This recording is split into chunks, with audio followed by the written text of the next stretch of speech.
राज्यातील TAT paper फुटी प्रकरणावर विरोधकांनी सरकारला चांगलंच घेरलेलं आहे, चांगलंच धारेवर धरलंय। काँग्रेस आमदार सतेज पाटील यांनी या मुद्द्यावर सभागृहातील सर्व कामकाज बाजूला ठेवून सविस्तर चर्चा करावी अशी मागणी केली। तर टीएटी सारखी 6 लाख परीक्षार्थींशी संबंधित अत्यंत महत्त्वाची अशी ही परीक्षा पारदर्शकपणे ही परीक्षा घेण्यात सरकार अपयशी का ठरतंय असा सवाल त्यांनी विचारलेला आहे, अशी टीका त्यांनी केली आहे। तर देशभरातील पेपरफुटी प्रकरणाची सखोल चौकशी करून दोषींवर कठोर कारवाई करा अशी सतेज पाटलांची मागणी आहे। तर यावर शिक्षण मंत्री दादा भुसे यांनी कठोर कारवाई करण्याचं सुद्धा आश्वासन दिलं।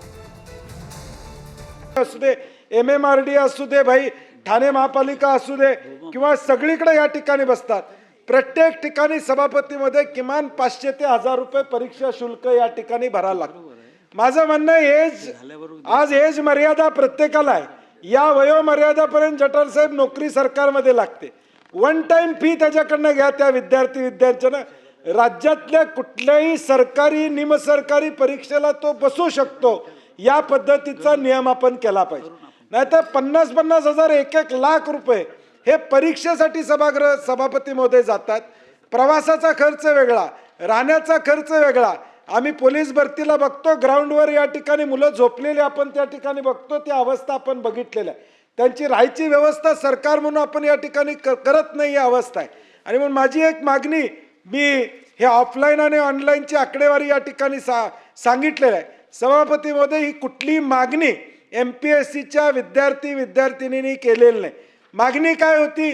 TCS IBA PS ची परीक्षा MPSCनं घ्यावी, त्यांनी परत जावई म्हणून TCSला नेमू नये, हे आम्हाला या ठिकाणी अपेक्षित नव्हतं। MPSCनंच ऑफलाईन परीक्षा घ्यावी, भले 4 दिवस निकाल लागला, वेळ लागला तरी आमची हरकत नाही, परंतु आमची मागणी आहे की या परीक्षा MPSCच्या माध्यमातूनच या ठिकाणी घ्याव्या।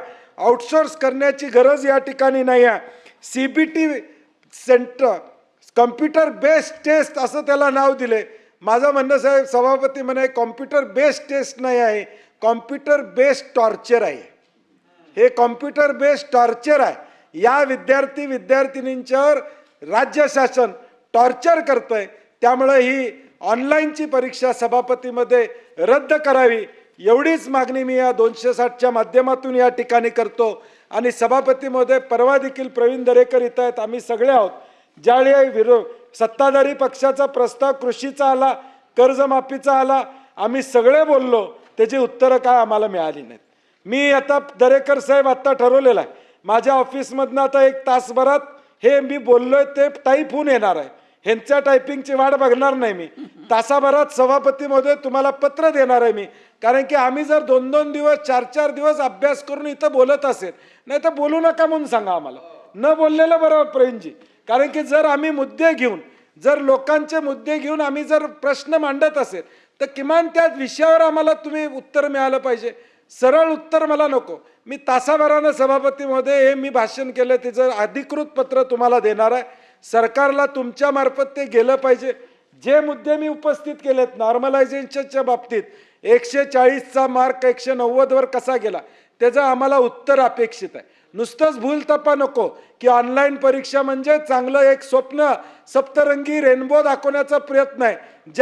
ज्या सप्तरंगी रेनबोला हात सुद्धा लावता येत नाही, अशी आमच्या विद्यार्थ्यांची अवस्था व्हायला नको।